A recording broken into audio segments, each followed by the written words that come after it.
Assalamu alaikum. In the name of Allah, the most merciful, the beneficent, who appeared among us, the black man and black woman here in America, in the person of Master Farad Muhammad. And of course, in the name of his servant and messenger, the most honorable Elijah Muhammad. I greet our viewers, our listeners, in the greeting words of peace and paradise in the Arabic language of Assalamu alaikum. Once again, I say that to you. Brothers and sisters, first of all, thank you for taking this time to view and to listen to what we have to say. My name is Brother, and I always emphasize that because I am your brother. Brother Minister Abdul Haqq Muhammad. I'm a member of the Nation of Islam, established by the one who met the Honorable Elijah Muhammad, Master Farad Muhammad, in 1931. This is our nation, and this nation includes every black man and woman here in America. And we thank you once again for joining us this afternoon, or wherever you're at, whatever time zone you are in, whatever time zone that you are in, to listen to us and view what we're saying.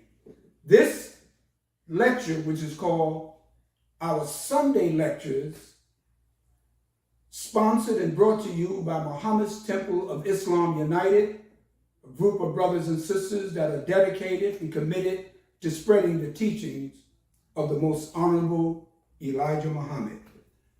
But before I continue with what I have to say this afternoon, I'd like for you to join me in the Muslim opening prayer. We pray in this manner. In the name of Allah, the Beneficent, the Merciful, all praises are due to Allah, the Lord of all the worlds, the Beneficent, the Merciful, Master of this day of judgment in which we now live. Thee alone do we serve, and thee alone do we beseech for aid. Guide us along the right path, along the path of those that thou hast bestowed favors, but not along those whose wrath is brought down, nor along those who go astray after they've heard thy teachings.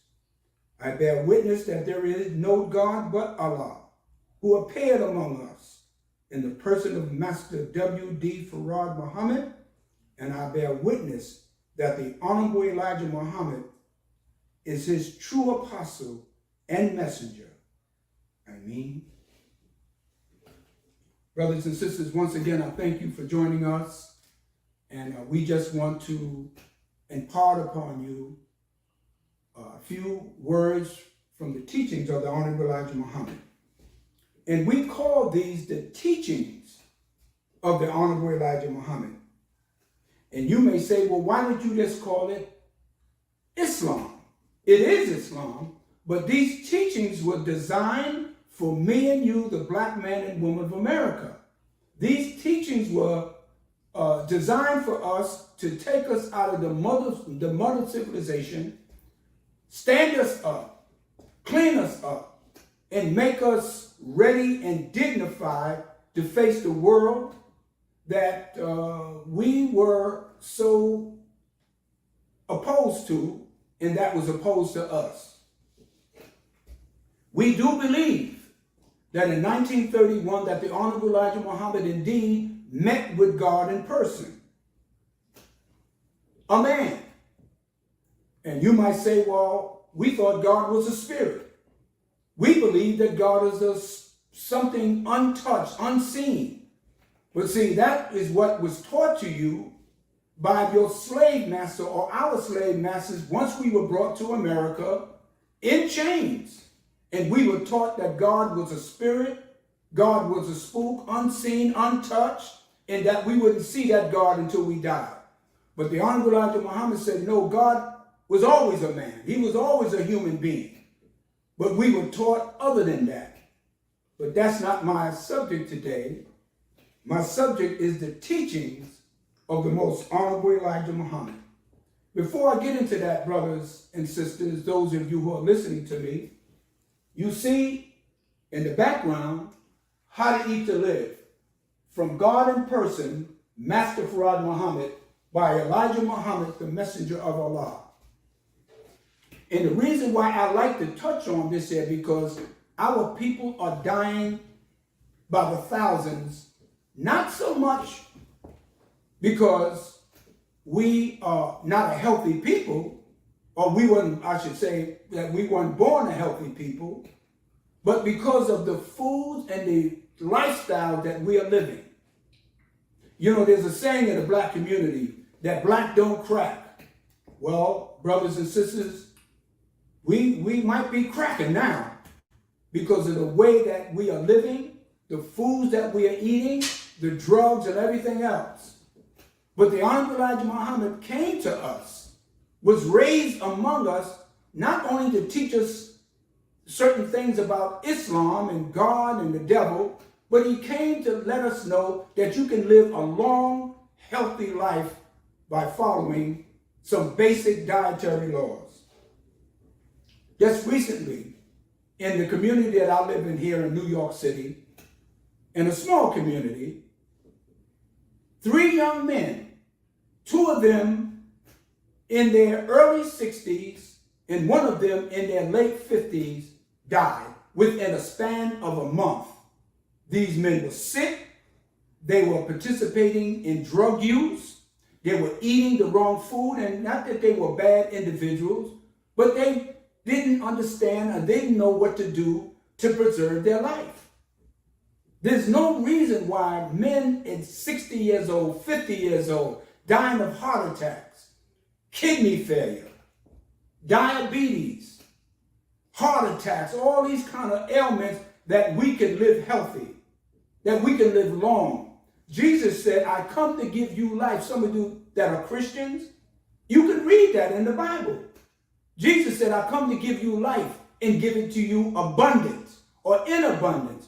That doesn't mean just spiritual life.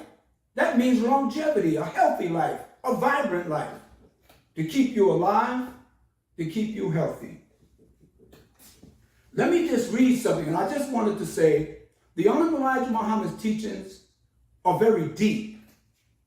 They're very profound, but they're very simple and pragmatic. You heard what I said? They're very deep in its essence. His teachings are very, very deep, very profound, but very simple that even the average man and woman could understand. But let me say what he said in his great book, that's part 1 and 2, called How to Eat to Live. Just listen to me. He said, we cannot live a long time if we are laden our bodies with fats to burden our hearts and pumping the blood, all of this fat. We cannot eat all of this grease. Some of you go to the Chinese restaurant. You go to these fast food places. Much of that is grease. Grease clogs your arteries. And he says that you cannot laden your body with these kind of things, that disallows your blood to pump the necessary fluids to your heart. He said it shortens the time of our heartbeat, and the fat person is, in many instances, more likely to attract sicknesses and disease. Why are we healthier in our lives prolonged by eating as God has taught us in the person of Master Farad Muhammad, to whom praise is due forever? So it's very simple. Eat the right foods. Eat at the right time. A lot of these many of the young men that I just mentioned that died, a lot of them were using drugs too. And you can't put foreign elements into your body. You know the first time whenever you smoked, you noticed that you coughed when you took a drag of that cigarette? You know what your body was telling you? The body is a magnificent machine. Your body was telling you when you coughed that this is something foreign. It's rejecting the smoke or the nicotine that's going into your body. That's why you cough. You remember the first time you took a drink? You start, that is your body rejecting it. Because the body is a magnificent, God gave us a body that is the temple. It's a very magnificent, what you call a majestic figure. All in its internal parts. And when you do those things, your body is trying to reject. But after a while, once you continue to do it, you get an immune effect in your body. And you get used to it. So you no longer cough because your body is used to it going in there. So let us try to eat, brothers and sisters, so we can have a long and healthy life. The Honorable Elijah Muhammad taught us Islam, which means peace. He said that we are all Muslims. Islam means peace. And those who accept Islam enter into peace. That's what he taught us, but his teachings were directly designed to uplift the black man and woman here in America because we had a different experience than any other people. When they brought us here 400 years ago on the ships coming from Africa to America, they took our language. They took our God. They took our religion. They took our culture, our mores, and our folkways, and left us as an empty people, almost on the level of animals. Mr. Muhammad said the worst thing that ever happened to the black man and woman here in America when they took all of those things from us, because we knew not what to do, and we knew not and where not to go. He taught us three basic things, as I said earlier. His teachings are deep, they're profound, but they're very practical. They're very simple. They're very applicable in your everyday life. The first thing he taught us was the knowledge of self, who we are. Because many of us, our parents and great-grandparents called themselves Negroes. They didn't know who they were. They thought they will forever be perpetual slaves to the white man, even though they yearned to be free. But they had captured our minds to the point where we didn't know where our origins, where we came from, what was our origins in the world. So he said, the black man and woman, you are the first in the sun. You are the original people of the earth. You built civilization. You built the great pyramids that you see in Egypt. You built Timbuktu that is found in West Africa. You built all of these magnificent things. You were the first to give medicine and science to the world and mathematics. He said, you are the Asiatic black men and women. You are the maker, the owner, the cream of the planet Earth, and the God of the universe. That is who we are. I don't have time today to go into all the details of that which he taught us about who we were, but just to give you a taste. And you go study on your own. That's your homework. Find out who you are. Find out where you came from. Find out, don't stop in in the time that we were enslaved. Go beyond that. We live in a time now that you have great technology. You have Google. You have all of these technical research mechanisms. You can find things now where many of us that grew up, we didn't have that access. Then he taught us the knowledge of God.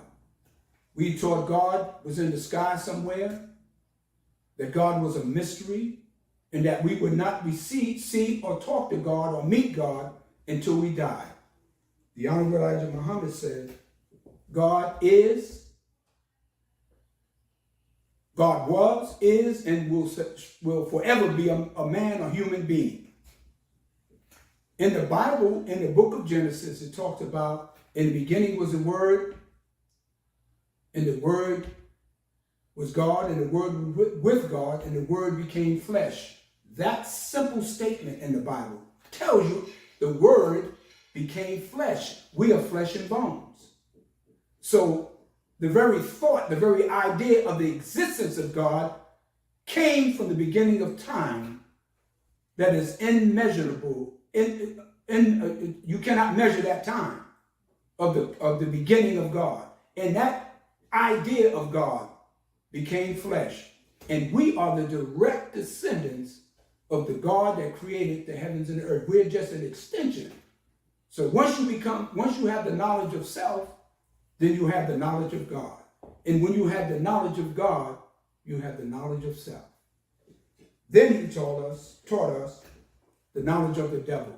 We were taught, of course, I know I was, that the devil was under the ground, down in the earth, in some fiery furnace, and that if we were bad or if we were evil, and when we died, we would go down to hell, and we would burn forever. That is untrue. There's no devil in the ground wearing red tights and with horns and a pitchfork. That's not true. That's a fantasy. That's a fairy tale. He said that if you look at the history of the white man, if you look what he has done on the earth, all of his history, all of his behavior points to the fact that he's a devil. The Honorable Elijah Muhammad was not making fun at the white man. He was not mocking him. He was using the language of Scripture. If you look throughout the Scriptures of both the Bible and the Holy Quran, it talks about evil. It talks about Satan. It talks about Shaitan, Iblis. It talks about all kind of evil characteristics. And all of that has been displayed in the history and the behavior of white people. He said, the white man is the devil. Ooh, that shocked everybody. Oh, the white man, why do you want to say that? Well, the prophets and messengers always called people and individuals devils, vipers. So those are three basic, fundamental teachings from the Honorable Elijah Muhammad. The knowledge of God, the knowledge of self, and the knowledge of the devil. Now you go study those things.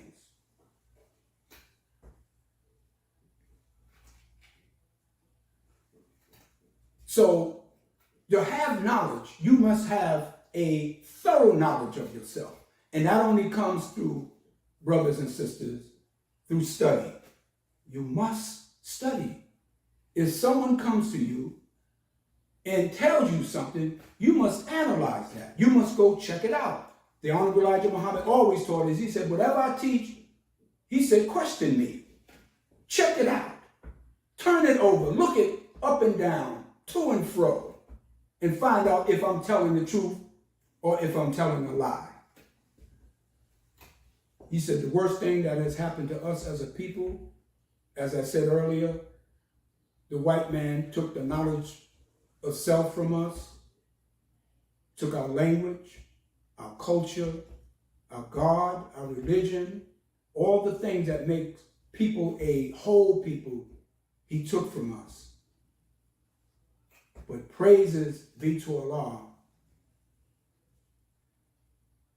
We had a God in the name of W.D. Farad Muhammad that came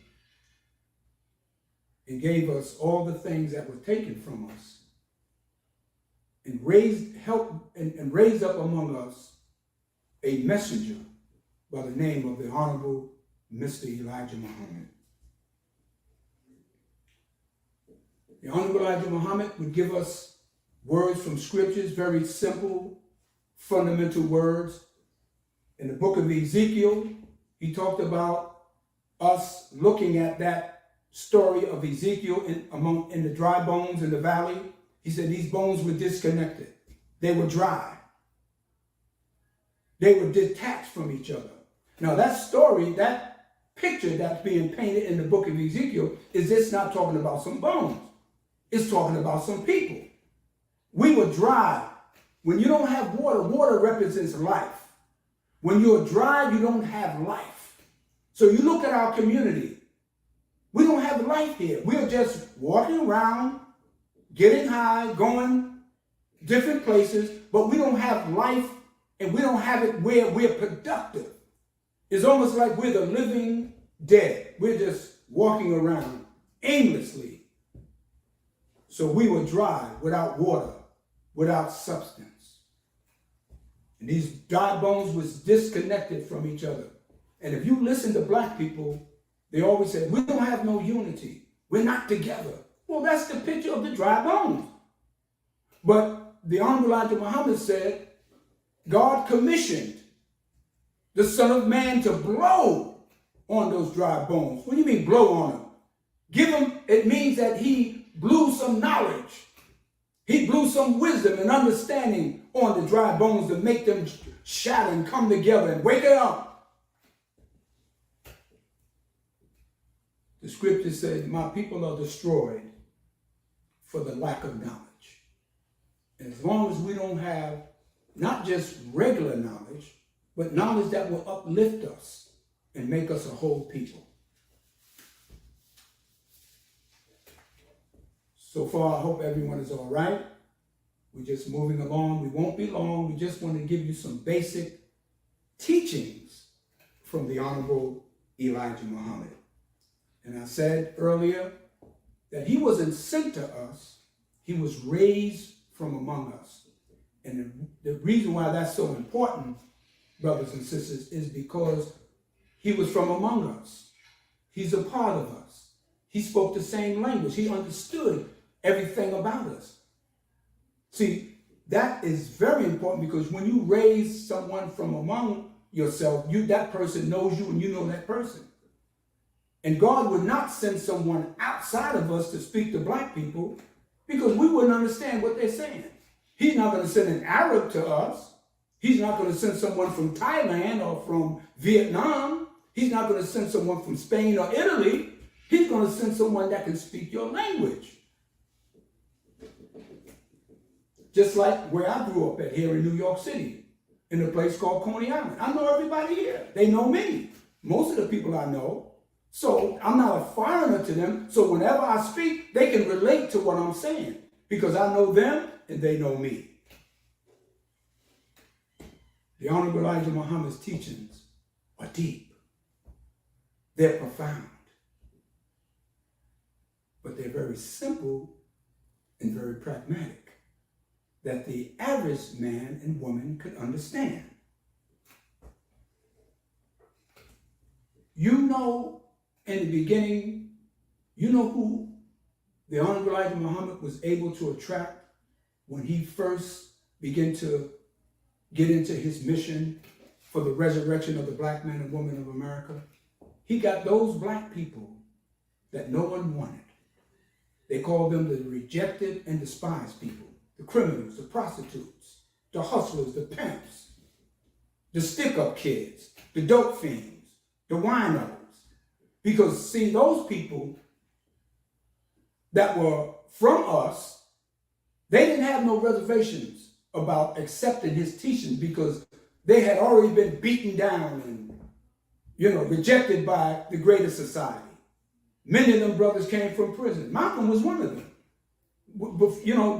Most of you praise Malcolm, but if you knew Malcolm before he became a follower of the Honorable Elijah Muhammad, you probably wouldn't even want to be around him. He was a pimp. He was a hustler. He was a stick-up kid. He carried guns.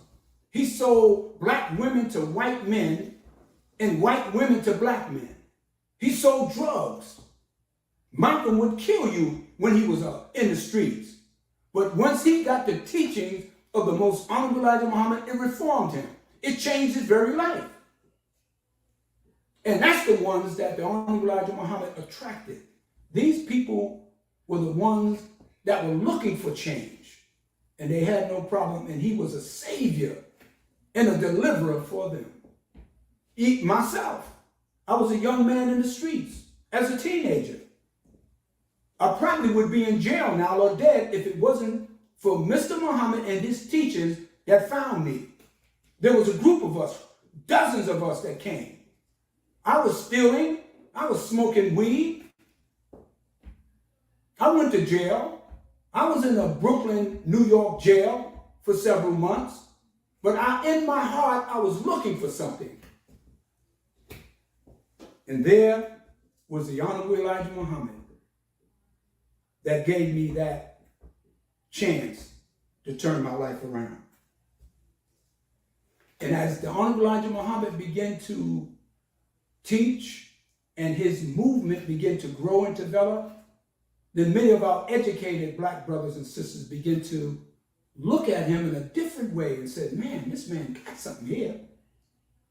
Because many of our people that are educated and they go to the white man's school, they are being taught by the white man. They're being educated by the white man. So their view of life, their perspective of life is from the white man's thinking. And they want to be in his society. But many of them, as they get higher and higher into the white man's social and economic system, they see a different picture. Okay? My brother-in-law, who came in the nation with me, he was a president, a vice president of a bank, Bank of America. He said, listen, he told me, he said, the higher I got into that society, into that financial system, he said, the filthier it was. The debauchery and the lies and deceit. That's why in the lessons that the Honorable Elijah Muhammad gave us, the question was asked of him by Master Farah Muhammad. Why does the white man keep us, black people, from his social equality? Because he doesn't want us to know how filthy and slimy and grimy he is in all his affairs. So as the Honorable Elijah Muhammad teachings begin to take hold of the black communities throughout America, the educator of our people, he attracted a mathematician by the name of Lonnie X. Cross, who became Minister Lonnie Shabazz, a mathematician. He began to listen to the Honorable Elijah Muhammad. The Honorable Elijah Muhammad only went to the 3rd grade, or barely finished the 4th grade. He almost got halfway in. But he was virtually uneducated in the white man's world. But here was a mathematician who began to listen to him. Then another brother by Brother Leo, who was a professional, developed dentist. He began to listen to the Honorable Elijah Muhammad. He became Abdul Salam out of Newark, New Jersey. And many, many men and women came up out of the universities and colleges, began to listen to the teachings of the Honorable Elijah Muhammad. There was a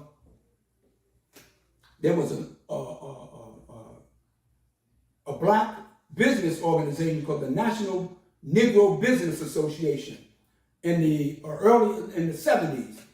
They began to look at the Honorable Elijah Muhammad, and they told him, they said, this man is doing what we were trying to do for over 100 years.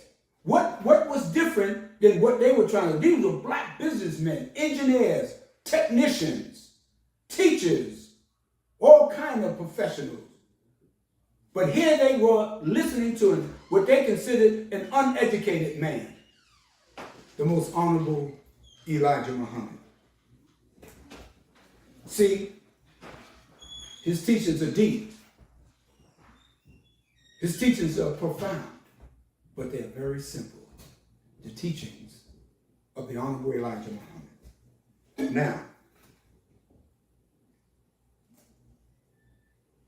whenever prophets and messengers are sent to people, when the prophets and messengers are sent, they are not to come just to judge and condemn the people that they are being taught, but they came to give them a simple message. And the message is usually accept the truth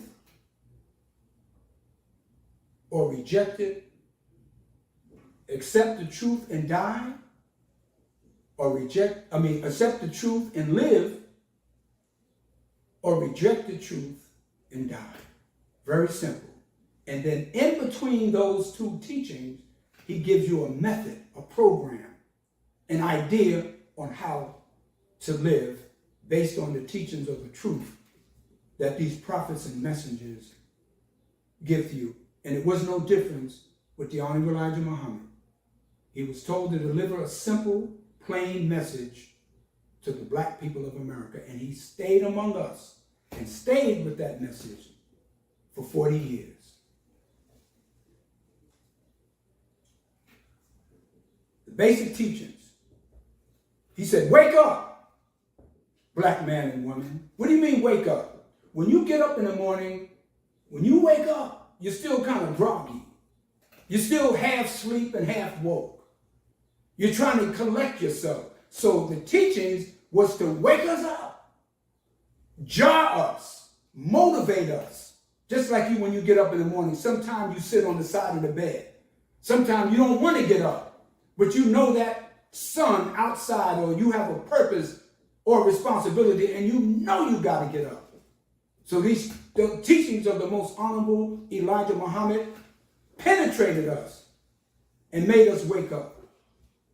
And once you wake up, you know, you got a little sleep in your eye, you're swabbing half out of the side of your mouth, you know, you're a little ashy, your hair's all, you know, kind of matted. But what do? The next thing he said, clean up. So once you wake up, you go into the bathroom. You wash yourself up. You clean yourself. And the Honorable Elijah Muhammad said, we weren't fit to be recognized by the civilized society of the world. So he said, I purposely took my followers and made them clean up from their morals, clean up from the drugs and the alcohol, clean up from the negative behaviors that they were practicing all their life. So we cleaned up.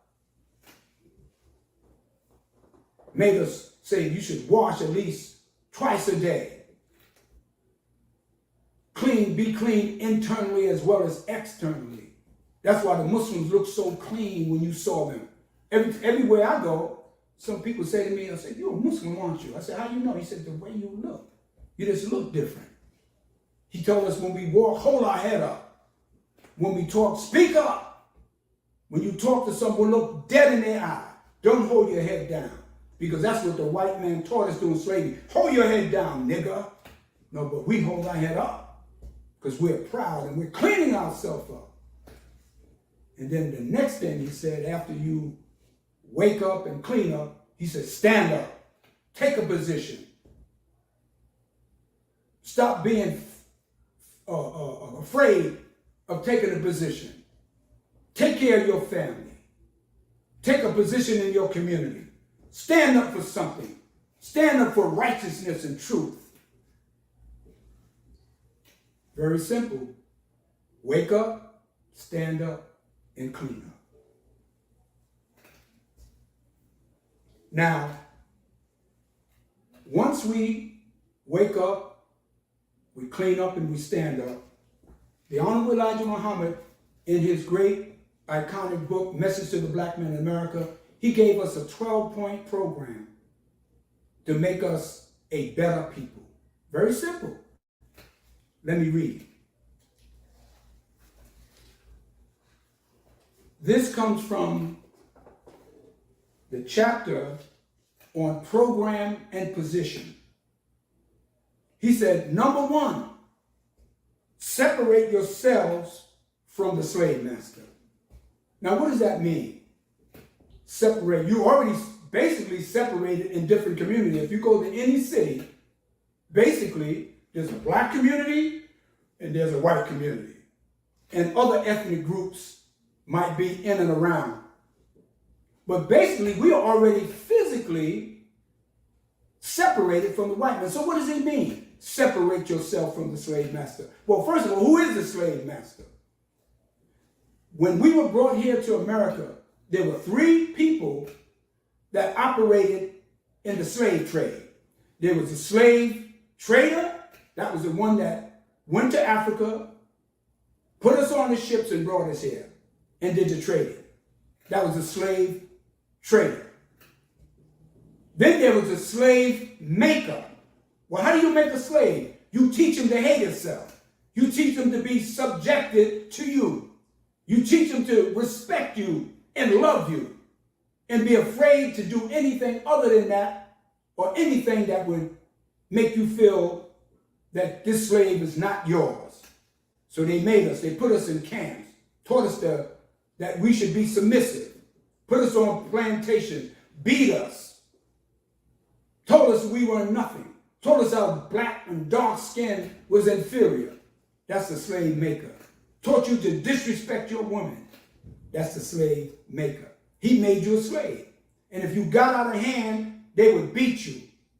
And then they would take those rebellious slaves, they would take them and put them in the square, out in the open, and made all the other enslaved black brothers and sisters watch as they beat you and even kill you. That was the slave maker. And then the slave master. The slave master was the one that had all of these plantations of enslaved black men and women. And he worked you from sunup to sundown. Some of you worked in the house, some of us worked in the house, some of us worked in the fields. Some of us were sharecroppers. He was the master of our thinking. Him and his wife or his children, he was the master of everything that they did. My mother her grandparents were ex-slaves. Her great-grandparents was ex-slaves in North Carolina. And my mother picked cotton from the time she was about 12 years old till she was about 16. She said she hated it. She said her hands would be bleeding from picking cotton all day to almost sundown. And she said her grandfather, his father was a white man. He raped my great-grandmother and produced a son by the name of Alfonso Brooks. And he couldn't even play with his white half-brothers and sisters. They made him stay in the field. That's right. That's the history. And if some of you check your history, you might find the same thing. So the Honorable Elijah Muhammad said, separate yourselves from the slave master. He meant, first of all, mentally. Separate your mind from what you've been taught all of these years and get a new mind. A mind that will make you do for self, do for your community, protect your family and your children, and make your community a cleaner and better place to live. Separate yourself from the slave master. Starting with your mind. Because you can be separate, but if you still have the mind of your slave master, well, you're still a slave.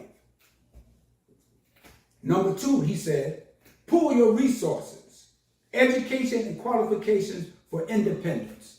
We live in all of these communities throughout America, in Chicago, in Memphis, in New York City, in Boston, in Atlanta, Georgia.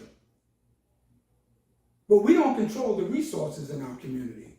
You look at all the trucks that come out throughout the community, they're owned and operated by white people who bring in the bread, the food, and the meats, and the produce. He said, control your own education. The schools that our children, in the inner cities, majority of the students in those schools are black. But we don't control what goes into the minds of our children. He said, qualify yourself for independence. Don't wait for the white man to do for you what you can do for yourself. That was a basic, fundamental, simple teachings that anyone, if you didn't say it was for black people, you would have to agree that every people would be able to relate to that. Then he says, stop forcing yourself in places you are not wanted. Stop trying to force yourself in white community. I feel so sorry for those black people. They run to those white communities. They leave their black community and they run to these white communities and then complain the way they're being treated by those white people. Well, you ran in their community. You trying to live close to them. Go to your own community. Keep it safe. Clean it up. Participate. in some type of civic and organization. He said, 4, make your own neighborhood a decent place to live. Make it a decent place to live. You can't expect the white people to come into the hood and clean it up. This is where you live. I remember there was a young boy, I think I might have told this story before. I saw him, I had a barber shop and a bookstore, and the little boy came from the Chinese restaurant, and he ate about half of the food, and then he threw the rest right on the ground, right in front of the store. I said, come here, son. I said, why did you throw that on the floor? He said, because I ain't want no more. He had to be no more than about 7 or 8 years old. I said, this is our community. I said, this is where you live. He said, I don't live here. He said, I live upstairs in the projects in apartment 6C. He couldn't make the association with the fact that this was his community because he was never taught that. So he thought he lives in the apartment and that community had nothing to do with him.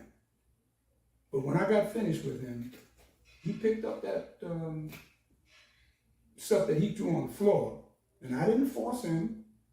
I didn't threaten him or anything. I just gave him some information, something simple, something deep from the teachings of the Honorable Elijah Muhammad.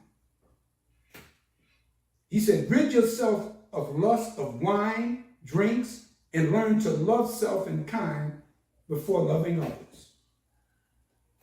We use drugs because we are so empty as a people. We think you can't have a good time. You can't enjoy life without snorting some coke, without smoking crack and lacing it with fentanyl. We can't, we just consume bottles of alcohol. Some of us get up in the morning and have Hennessy and a quart of beer. Do you know that stuff is really destroying your body? You can't do that year after year after year. Some of us smoke cigarettes. I heard cigarettes is like $15 a pack. Not only is cigarettes a very unhealthy habit, but it's a very expensive habit. I don't know how people smoke and pay $15 for a pack of cigarettes. He said, stop trying to love others before you love yourself. Love black people. Have an association with them. We don't trust each other because that came from white people teaching us not to trust your brother and sister. You should meet a person and base your relationship on them, how they treat you and how you treat them. He said, unite and create a future for yourself. We don't look to the future. We have a future. There are young brothers and sisters today don't think they're going to live beyond 25 years old because they have no value of life. The greatest gift that God has given us and the Honorable Elijah Muhammad taught us is your life. You cherish this life. Not a big car, not a big home, not a pair of new Nike or Jordan sneakers, not diamond rings. Those are just things. But your life is the most precious item that you have. He said, build your own homes, schools, hospitals, and factories as other people do. I remember I went to Detroit one year. That was my first time it wasn't my first time in Detroit. I went to visit my daughter who lives in Detroit, and I was traveling on the highway and I kind of went off the wrong exit, and I went to this community, an Arab community. It's called Dearborn. I seen banks owned by Arabs. I seen restaurants. I saw cleaners. I saw barbershops. I saw beauty salons. Everything you can name, it was blacks. I was traveling black. I said, where am I? And this was our community in Dearborn. They said, this particular part of Dearborn, Michigan, they said is the largest concentration of Arabs in America and the largest community that is vibrant. We can do that. I remember I went to Atlanta. I went to Peachtree, the street where Martin Luther King's house is still there. It's like a landmark now.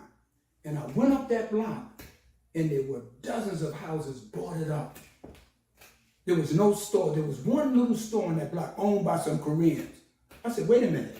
This is the block that Martin Luther King, Dr. Martin Luther King, who we love and respect, lived on this block, his house, and the church was there. So we can do the same as I witnessed in Dearborn, Michigan. Do not seek to mix your blood through racial integration. I know love is love. If you fall in love with someone that's outside of your race, I can understand that.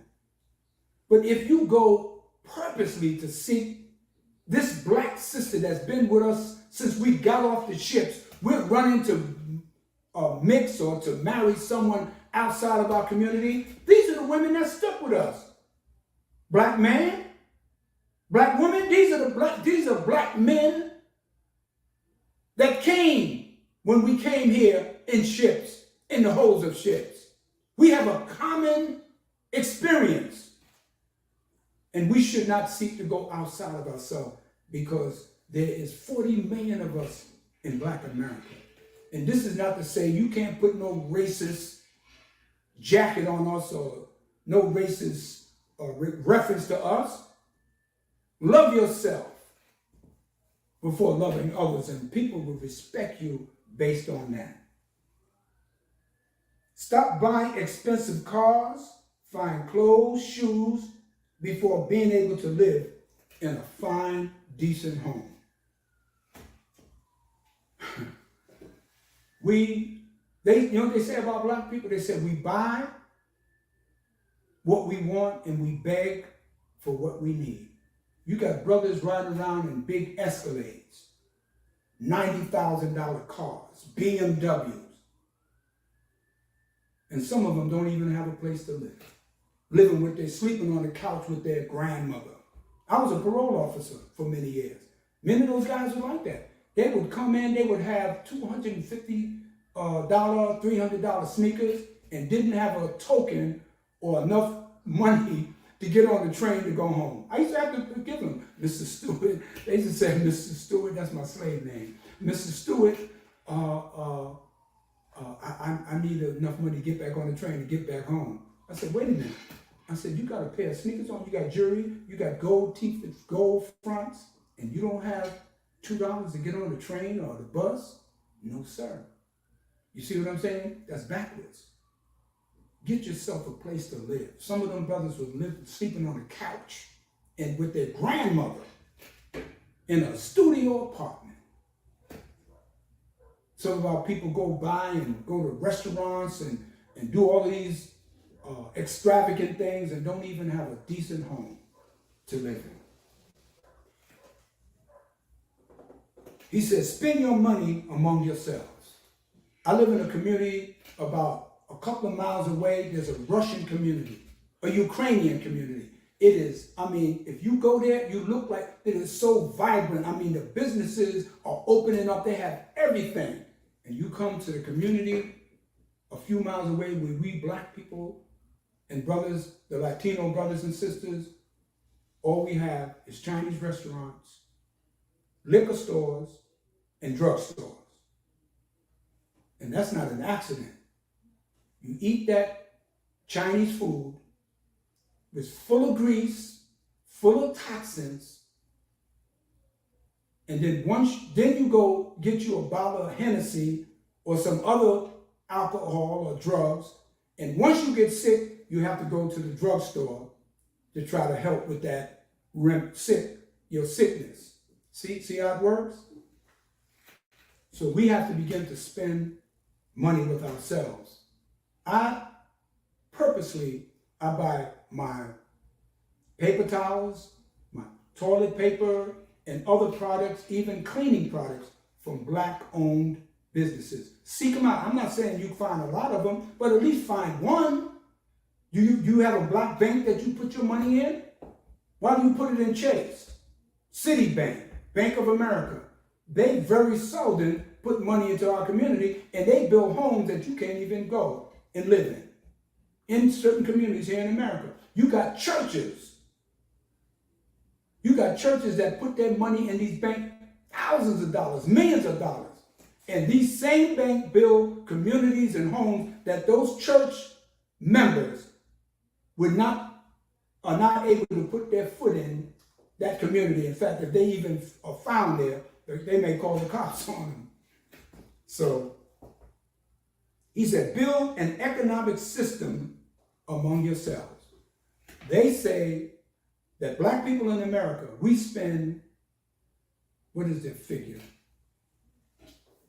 $2.5 trillion every year in the American economic system or the financial system of America. We buy everything from hot sauce, potato chips, soft drinks, you name it. But we have enough money. The money that we have among us, 2.5 trillion. I think might be 4. I think it's 4, if I'm not mistaken. I could be corrected. There's some countries that don't even have that kind of money. That's a lot of money. We can end poverty, homelessness with that kind of money. We can employ all of our people with that type of money.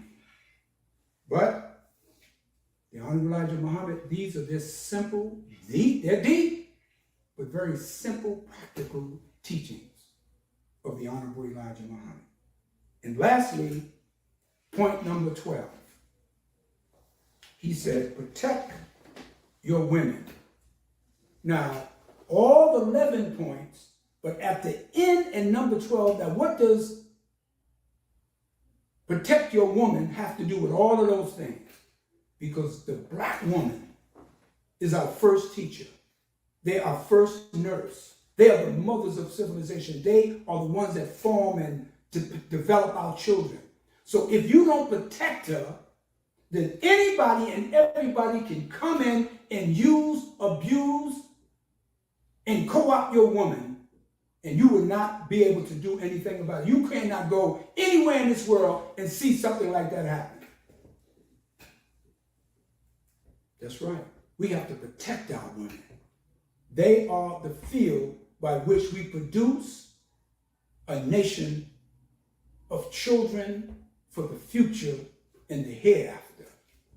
Protect her, respect her, and elevate her. These are the teachings of the Honorable Elijah Muhammad. You said, well, that don't sound like Islam. It is Islam. Islam is freedom, justice, and equality. Islam is truth. Islam are all the things that's going to make us a better people. When Prophet Muhammad, may peace be upon him, when he came to them Arabs in Saudi Arabia over 1400 years ago, they were lovers of strong drink. They worshiped heaps of sand and worship of statues. They used to bury their women, their children, female children, in the ground when they were born because they thought that was a curse. They would sit around all day drinking strong drink like wine and all kind of substance. But when the Holy Quran made its way and the revelation came to them, it made them lovers of wisdom, and they began to stand up. And that is Islam. And he came to them with a very simple message, just like the Honorable Elijah Muhammad has given to us. So as I conclude, brothers and sisters, all these points that I read are rooted from the essence of God that the Honorable Elijah Muhammad said he met in the person of Master Farad Muhammad. These were the things that made him inspired. So brothers and sisters, we ask that you, if you're still interested in the teachings of the Honorable Elijah Muhammad, and he's kind of strange to you because they're trying to wipe him out of history. You know, they're dealing with this critical race theory, and excluding a lot of the history books and narrative that's in the public school. They've been trying to get us to eliminate Mr. Muhammad from our way of thinking and our history. So it's important that you see this man of who he is. God sent him. God sent him, but see, he didn't send him to someone that you want to accept, that looked a certain way or talked a certain way. God looks into the heart of the man or the woman that he's sending, and he saw the heart of the Honorable Elijah Muhammad. He said, well, this is the one that I'm giving this mission to come and resurrect the black man and woman of America. So brothers and sisters, I thank you for listening. I hope that I did not in any way disrespect you in any way. You know, we are respectful people. You have the Muslim world right now are ending their fast of the Ramadan according to the lunar calendar, the Eid feast. We respect that. But the Honorable Elijah Muhammad gave us a Ramadan program for us as a people because we didn't come from that. He found it was necessary to give us a different teachings that would make us a better people. And whether it's the Passover or the Easter or any other observance, we respect them. But we want you to respect us when we make a decision from the teachings of the Honorable Elijah Muhammad. So, brothers and sisters, I will close now, and you'll be given some information how to learn more about what we do and who we are, and how you can become also one to embrace Islam under the teachings of the Honorable Elijah Muhammad. So I leave you, as I came to you in the name of Allah, who came in the person of Master W.D. Farad Muhammad, and in the name of his messenger, the most Honorable Elijah Muhammad, I close. Assalamu alaikum. If you believe what you are taught today on Islam is true, and you would like to learn more or you are ready to accept and reclaim your own, contact the Lost Foundation of Islam Muhammad's Temple United at 623-312-4352. Again, that's 623-312-4352. We thank you for joining us today, and we ask that you return next Sunday and invite your family and friends. We ask your support so that we may continue to get the truth out to our people. You may contribute by donating to our Cash App at $MT United. That's $MT United. May the peace and blessings of Allah be with you. Assalamu alaikum.